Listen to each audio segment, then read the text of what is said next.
Muy buenas tardes a todo nuestro público conectado. Como cada miércoles le damos la bienvenida a una nueva edición de Habla con tu médico. Los saludamos desde el Consejo Regional 3 de Lima. Sean todos muy bienvenidos.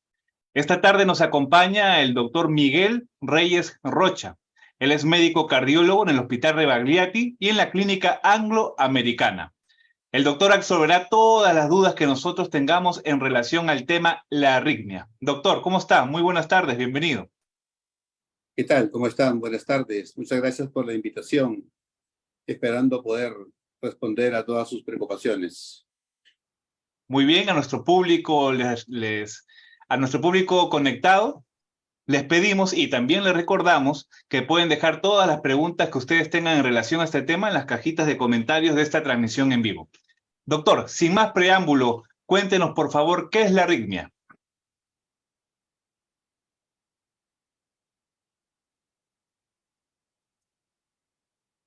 Sí, bueno, en general, la arritmia es un término muy amplio que si nosotros lo distribuimos en dos,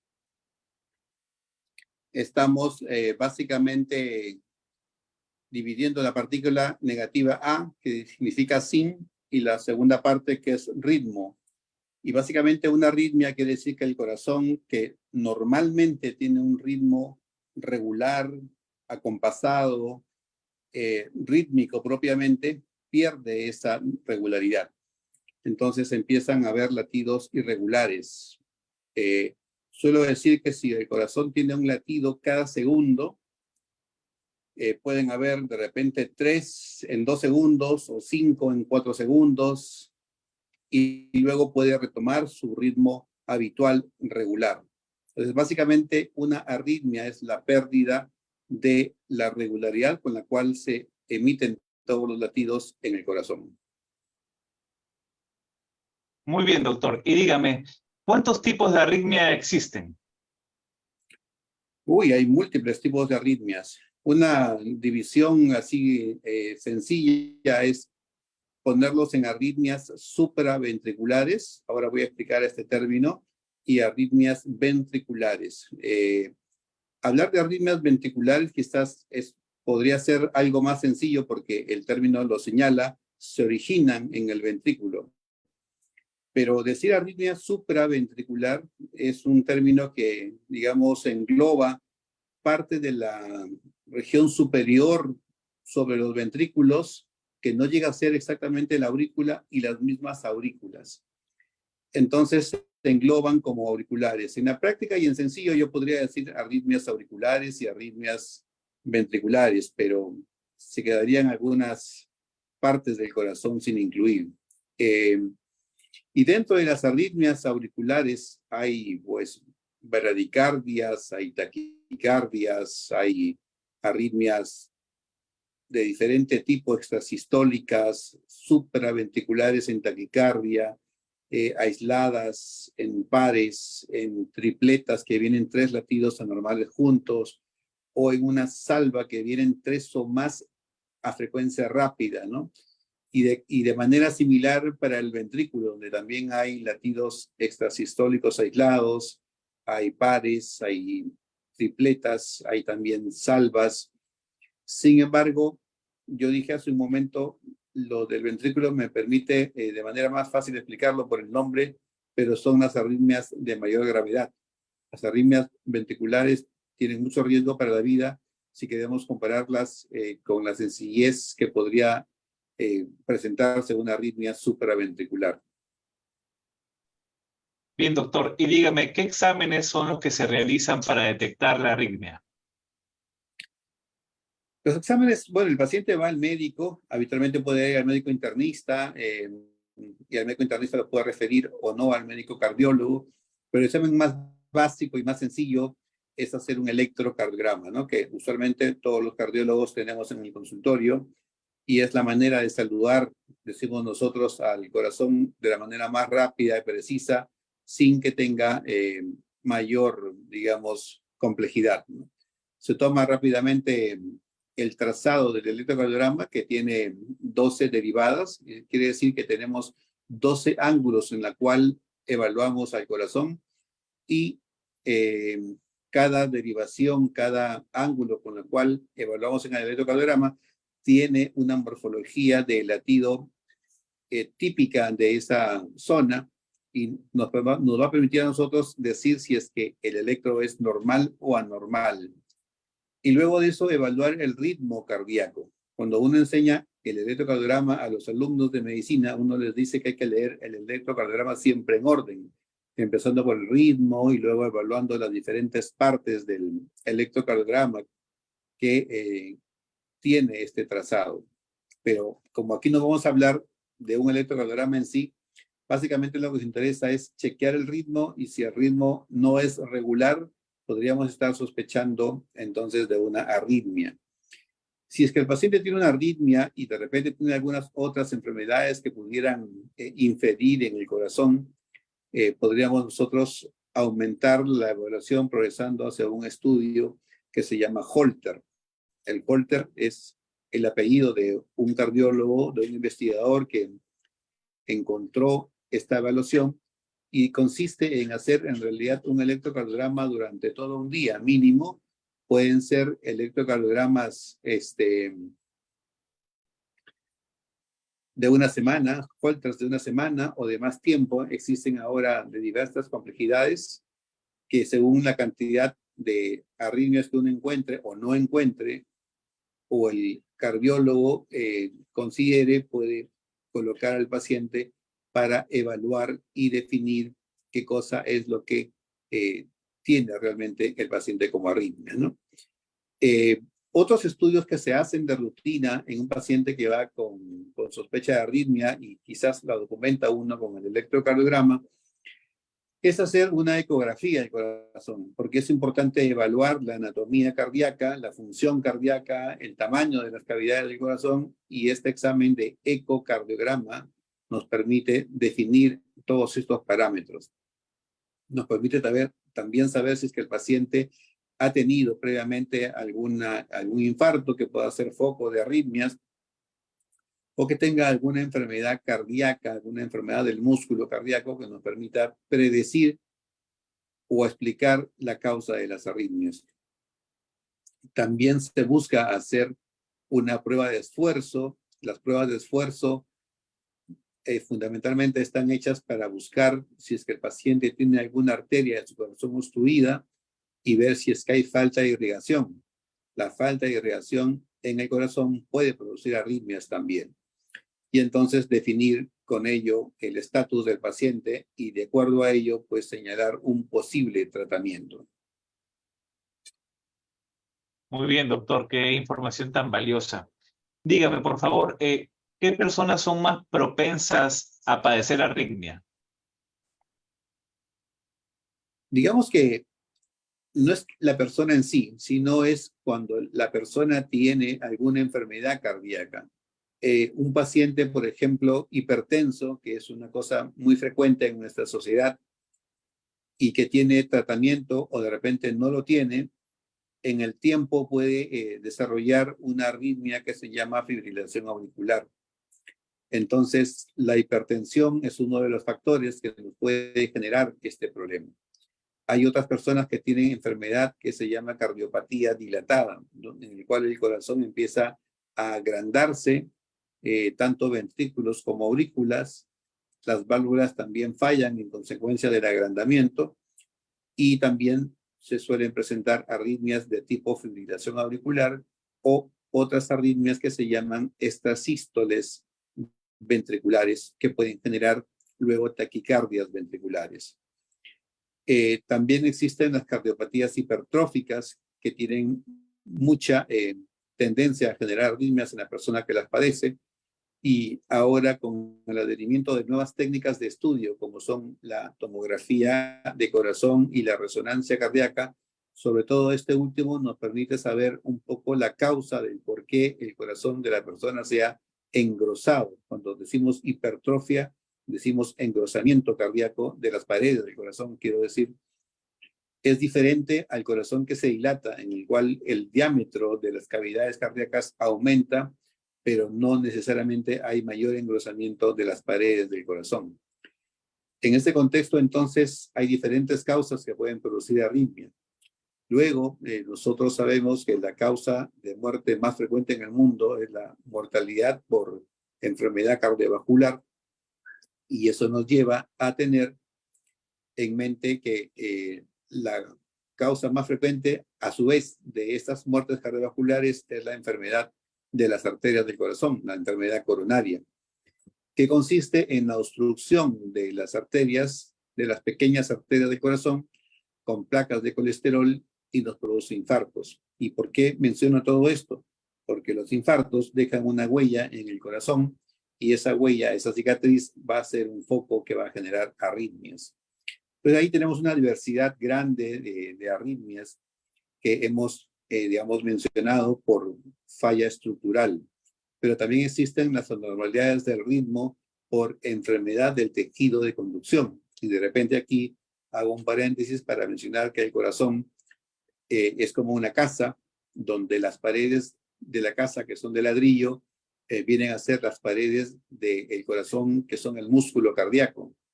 La casa tiene puertas y ventanas, el corazón tiene sus 4 válvulas que vienen a asemejar las puertas y ventanas de la casa.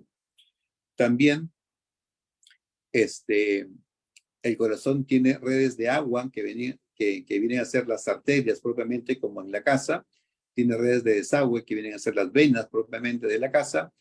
Y para llegar a lo que nos compete hoy en esta tarde, el corazón también tiene su propia red eléctrica, que así como en la casa, va en el interior de las paredes de la casa. En este caso, en el interior de las paredes musculares del corazón. Y ese circuito eléctrico también puede generar fallas por envejecimiento, pueden producir bloqueos, que son otros tipos de arritmias, arritmias lentas generalmente. A veces la persona puede nacer con un cablecito de luz adicional, digamos así, y entonces bypassea el normal funcionamiento del circuito habitual que tienen todos los corazones y genera también arritmias. Esto se conoce muchas veces como síndrome de preexcitación. Hay también otros tipos de arritmias donde se generan fenómenos, digamos, eléctricos dentro del mismo circuito eléctrico del corazón, y que generan como chispitas que desencadenan justamente o extrasístoles solas, aisladas, como dije previamente, o rachas de taquicardia, es decir, algunos cuantos latidos que salen en conjunto y la persona siente como palpitación, ¿no? Entonces ahí tenemos básicamente 2 grandes grupos de enfermedades del corazón que pueden producir arritmias. Una más pueden ser las enfermedades de las válvulas. Las válvulas muchas veces producen dilatación de las cavidades del corazón, y por dilatación, como en la cardiopatía dilatada, pero allí no hay enfermedad valvular, o es al revés, en todo caso, la enfermedad valvular es consecuencia de la dilatación. Aquí estoy hablando de que la válvula se enfermó primero, el corazón se dilató después, y la arritmia también aparece en consecuencia, ¿no? Entonces ahí tenemos un amplio panorama de arritmias que hay que investigar con esos exámenes que hemos mencionado: ecocardiograma fundamentalmente, tomografía, prueba de esfuerzo, Holter, y quizás llegar hasta la resonancia de ser el caso. Doctor, haciendo un pequeño paréntesis, hay algo que me ha llamado poderosamente la atención. O sea que una persona podría padecer un infarto sin darse cuenta. Sí, así es también. Existe en cardiología, en medicina en general, lo que se llama isquemia silente. Y entonces la isquemia silente, un grupo de ellos está en el paciente diabético que pierde sensibilidad, no siente el dolor que se produce cuando hay un infarto, y puede sufrir un infarto sin que se dé cuenta. Ahora, hay infartos e infartos, ¿no? Los infartos no es el tema hoy, pero rápidamente puedo mencionar que los infartos pueden ser fatales o no ser fatales. De los no fatales, los pacientes pueden generar arritmias, y esas arritmias pueden producirse aisladamente, o pueden venir en taquicardias, o pueden incluso producir una arritmia maligna que se llama la fibrilación ventricular, y es cuando el paciente hace paro cardíaco. Diferenciar también que no es igual infarto del corazón que paro cardíaco. Muchas veces se usan de manera indistinta ambas palabras en la población general, pero no es lo mismo. Entonces, las arritmias están ahí, están siempre avisándonos ante cualquier enfermedad del corazón y se presentan muchas veces de manera súbita. Muy bien, doctor, muy claro. Doctor, una vez que ya se le detecta al paciente la arritmia, ¿cuál es el tratamiento a seguir? Y otra pregunta, ¿puede ser reversible? Bien, si nosotros tenemos una persona joven, como suele ocurrir en la consulta habitual, que el paciente venga con síntomas de palpitaciones, uno toma el electro, encuentra la arritmia, luego hacemos un Holter y se confirma que hay arritmia, tenemos que mirar si la arritmia es poca y los exámenes son normales, es decir, la ecografía del corazón salió normal, la prueba de esfuerzo salió normal, entonces nosotros los cardiólogos probablemente vamos a concluir que esa arritmia es de bajo riesgo. Y si es poca, decía, quizás no necesite tratamiento. Solamente hay que observar y ver cómo evoluciona. Entonces, lo que yo suelo decir a los pacientes es, no te preocupes, es una arritmia entre comillas benigna, no te va a pasar nada, sigue tu vida normal y vienes a chequearte cada cierto tiempo, 3 meses, 6 meses. Algunos pacientes aparecen al año, hay control y se van dando cuenta de que no es de mayor riesgo. Luego, si la arritmia es muy incómoda, es decir, hay poco arritmia, pero el paciente siente mucho fastidio, se asusta, se angustia, entonces quizás habría que darle alguna medicación más que nada para disminuir la frecuencia de la arritmia, que ya es poca, y la intensidad del latido, que a veces suele ser muy fuerte y es lo que asusta al paciente. Entonces se dan unos medicamentos para hacer eso justamente y el paciente mejora y después en el tiempo muchas veces desaparece la arritmia también. En otro contexto, si la arritmia es mucha y los exámenes que mencioné antes siguen siendo normales, hay que dar una medicación exclusiva para la arritmia, un tiempo prudencial, 3 meses, 6 meses, y luego ir retirando gradualmente hasta ver que el paciente quede sin arritmia.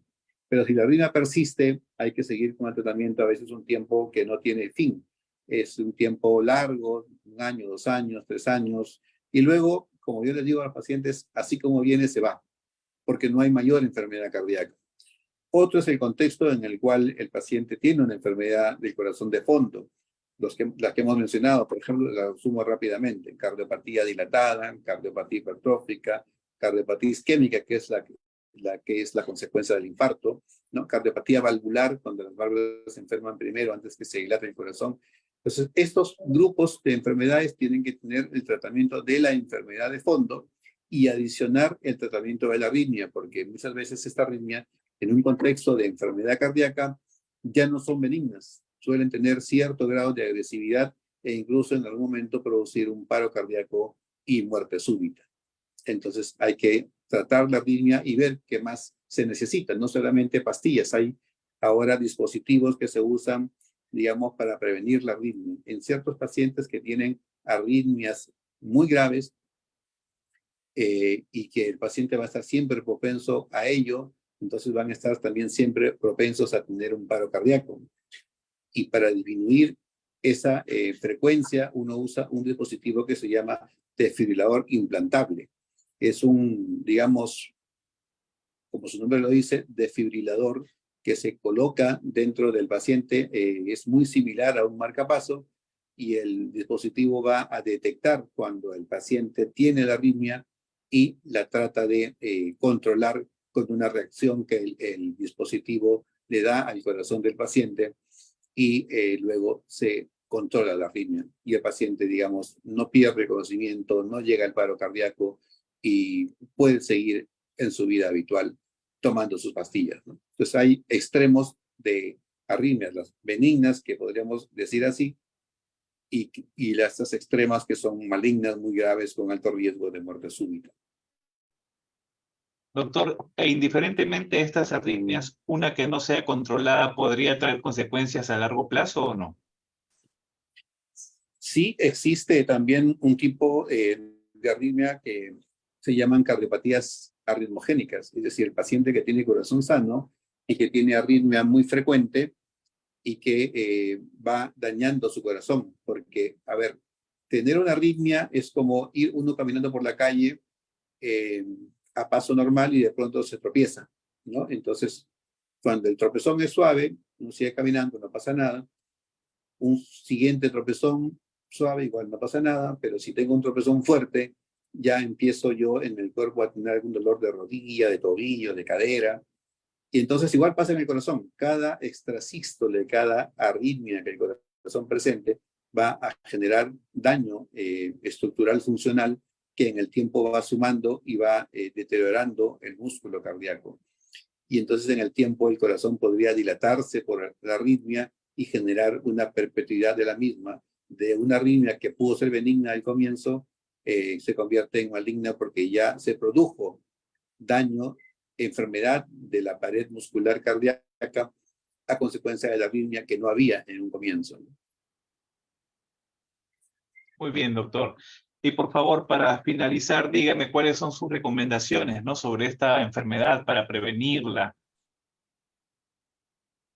Respecto a la arritmia, bueno, ahí en general vienen las recomendaciones generales para toda enfermedad cardíaca, que básicamente es lo que nosotros los médicos siempre decimos al paciente que va a la consulta. Eso significa dieta saludable, ¿no? Hacer ejercicio. El ejercicio también ayuda mucho a la arritmia y a prevenir enfermedades no solamente cardiovasculares, sino en general de todo el cuerpo, prevenir el sobrepeso, bajar la sal de la dieta y hacer un chequeo médico cardiovascular prudente, más aún en las personas que pasan los 40 años para detectar cualquier otra patología, de repente hipertensión, de repente colesterol elevado, de repente diabetes, que pueden incidir luego en el corazón. Hablando un poquito entonces más allá de los factores de riesgo cardiovascular, son 5 los más grandes factores de riesgo, que son diabetes, presión alta, tabaquismo, colesterol elevado. El quinto es la genética, que es un factor de riesgo no modificable y que viene uno con ello de nacimiento. A este quinteto se está sumando ahora con mucha frecuencia la obesidad, porque es una tendencia creciente en el mundo, y más riesgos de diabetes también. Y todo ello va a incidir en el corazón en que se desarrollen arritmias. La hipertensión nos lleva a arritmia, la diabetes nos produce en el tiempo infarto y nos lleva a arritmia, el colesterol también, el tabaquismo produce daño pulmonar, y la enfermedad pulmonar tiene mucha más tendencia a producir arritmia de tipo auricular, sobre todo la fibrilación auricular, y la obesidad nos produce más diabetes, nos agranda el corazón, nos aumenta el trabajo cardíaco, nos produce más hipertrofia del corazón y por ende más tendencia a la arritmia.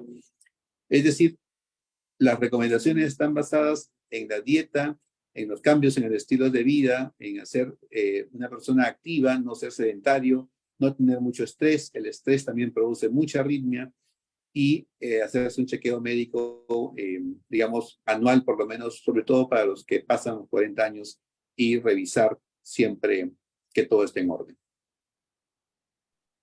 Muy bien, doctor. Muchísimas gracias por esta valiosa información que ha compartido con todos nosotros aquí en nuestro segmento Habla con tu médico. Esperamos contar con su participación en otras ediciones. Agradezco nuevamente en nombre del Consejo Regional 3 Lima su valiosa participación, doctor.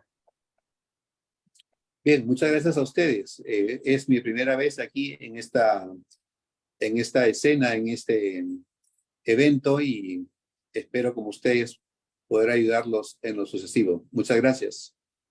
Gracias nuevamente, doctor. A todo nuestro público conectado, los invitamos a seguirnos en nuestras redes sociales, en Twitter, en Instagram, en Facebook, en YouTube, como CMP Lima. Con nosotros es hasta el próximo miércoles. Muy buenas tardes. Hasta luego, doctor. Hasta luego.